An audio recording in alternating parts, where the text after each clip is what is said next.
मेरा नाम मोहम्मद नसरुल्लाह है और मेडिकल डॉक्टर हूँ और करंटली जामियातुर रशीद के कुलियत शरिया डिपार्टमेंट के थर्ड ईयर का स्टूडेंट हूँ।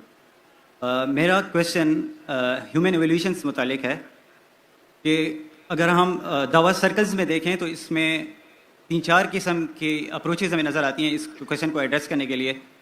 एक तो मॉडर्निस्ट मुतजद्दिदीन की जो अप्रोच है, जो आयात और कुरान मजीद को खींचतान कर इनके अंदर हम आहंगी ज़ाहिर करते हैं। दूसरी साइंटिफिक रेफ्यूटेशन वाली अप्रोच है और तीसरी फ़िलोसॉफिकल अप्रोच है, यानी मेथडोलॉजिकल नेचुरलिज्म वाली। तो आपसे आपको ओपिनियन जानना था कि इनमें से इफेक्टिव आप किसको जानते हैं, क्योंकि साइंटिफिक अप्रोच पे भी एतराज़ किया जाता है कि उनमें माइनॉरिटी ओपिनियन लिया जाता है साइंटिस्ट का, जबकि कंसेंसस उनका एवोल्यूशन के होने पर है। अगर इस्लाम पे माइनॉरिटी ओपिनियन को लेकर एतराज़ किया जाए तो हम नहीं लेते।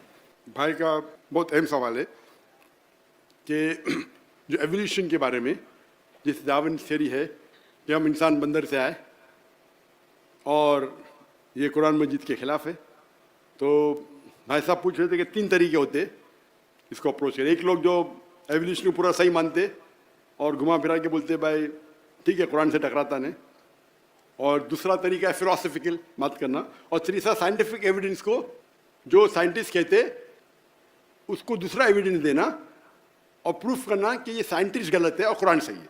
3 अप्रोच है। मैं मानता हूँ आखिरी अप्रोच में कि मेरे नज़दीक, क्योंकि human beings evolve from ape is not a scientific fact according to me. ये साइंटिफिक फैक्ट नहीं है, ये हाइपोथेसिस है मेरे नज़दीक। मैं जानता हूँ कि अभी पहले तो बहुत कम साइंटिस्ट, कुछ दौर था कि ज़्यादा साइंटिस्ट मानते थे डार्विन में, बाद में कम हो गए, फिर बड़े ऊपर नीचे होते रहता है।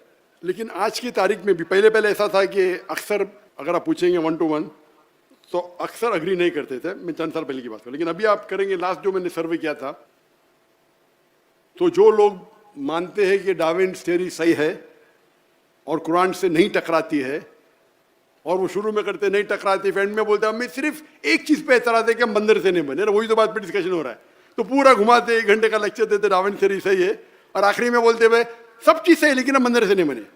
मैं बोला भाई साहब पहले बोलो ना ये, और बहुत से लोग मेरे दोस्त है, दाई है, मैं उनसे बोलता हूँ भाई आप पहले बोलो, मैं कोई तरह से शुरू में तकदीर के बोलो, आप बंदर से नहीं बने, फिर आप डार्विन थ्योरी को सपोर्ट करो। डार्विन थ्योरी की कई चीज़ सही है कि every living creature made from water, Quran भी कहता है।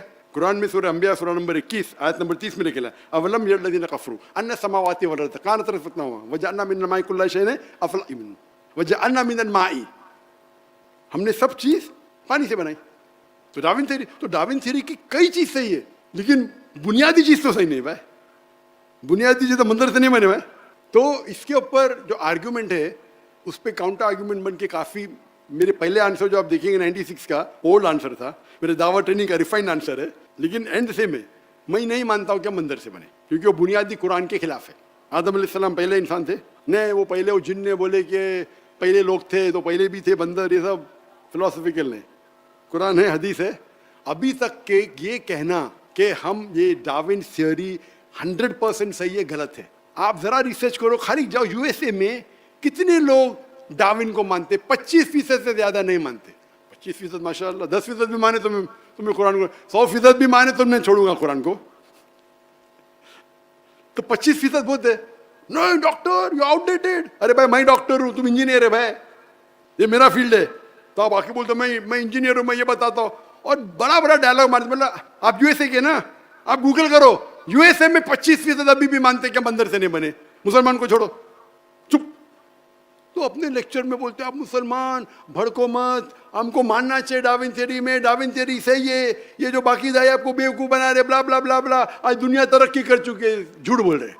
पूरे स्टैटिस्टिक रखो ना दुनिया के सामने। तो बहुत से लोग बोलते जाकिर भाई वो शेख ने क्या जवाब दिया, वो शेख का जवाब कैसा है, मैं बोला गलत है, मैं नहीं मानता हूँ, और बोलेंगे भी ओ मैं वो कुछ दाई गलत है, डॉक्टर नाइक गलत है, मैं तो किसका नाम लेता नहीं, कौन खराब है। तो मेरे नज़दीक अभी भी जो कुरान की आयत है वो बिल्कुल हमें वैसा ही लेना चाहिए, हम मंदिर से नहीं बने। अभी तक एस्टैब्लिश फैक्ट ना, कुछ मिलते जाते ऊपर नीचे, बिग बैंग एस्टैब्लिश है, लेकिन किस तरीके से बिग बैंग हुआ उसमें डिफरेंसेस है। तो कुरान की जो आयत है सूरह अंबिया सूरह नंबर 21 आयत नंबर 30 की, कि कायनात एक थी, वो अभी तक के बिग बैंग के 100% करेक्ट है। वो बिग बैंग में ये पता चलेगा कितने बिलियन ईयर्स पहले थी, वो अलग बात है। तो कुरान में कहा नहीं निकले कितने बिलियन ईयर्स पहले आदम अलैहिस्सलाम थे। वो बाइबल से टकराएंगा। बाइबल के अंदर लिखा आदम अलैहिस्सलाम 6000 साल से थोड़े कम थे, समझे ना? तो प्रॉब्लम है फिर। हमारे पास ऑलरेडी मिल चुके फॉसिल जो मिले तो बाइबल से टकराते हैं बिल्कुल से। डार्विन से आप देखेंगे फॉसिल हमें मिले 10 मिलियन ईयर्स पहले। कुरान में कहा डेट नहीं लिखा गया। तो जो बाइबल से मिलती है कुछ चीज़ मिलती है, कुछ चीज़ नहीं मिलती है। और हदीस में लिखा है कि बल्लिगो निवल आया, एक आयत भी पेश करो। और आप नसारा और यहूदी की किताबों को अगर टकराते नहीं तो इस्तेमाल कर सकते, टकराते नहीं तो इजाज़त है। तो जब भी कोई भी दूसरी किताब, मजहबी किताब मिलेंगी जो एक ज़माने में हम कहते हैं कि इंजील वही है, लेकिन ये बाइबल इंजील नहीं है, ये बाइबल है इंसान की लिखी हुई, इंजील नहीं है। तो ये बाइबल में से जो चीज़ कुरान से मिलती है हमें कोई एतराज़ नहीं मानने के लिए कि अल्लाह का कलाम है।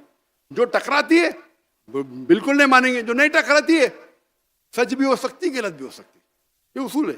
तो जहाँ तक कि डार्विन थियरी है, वी अप्रोच साइंटिफिक। और मेरा लेटेस्ट आंसर, लेटेस्ट मतलब अभी तो पुराना हो गया, जो लास्ट हर साल अपडेट करना मुश्किल है, 2016 में क्या था। तो मेरा आंसर जो देखेंगे जो पुराने वीडियोस में है वो डिफरेंट है और नए वीडियोस में उसमें न्यू एविडेंस है। इंशाल्लाह भी नया रिसर्च करके और एक नया आंसर होना चाहिए। लेकिन ये बिल्कुल बेबुनियाद है, हमें कुरान की आयत और हदीस पे पूरा यकीन है जो सही है, और बहुत सी चीज़ें हमें पता चलती बाद में। Hope that answers the question.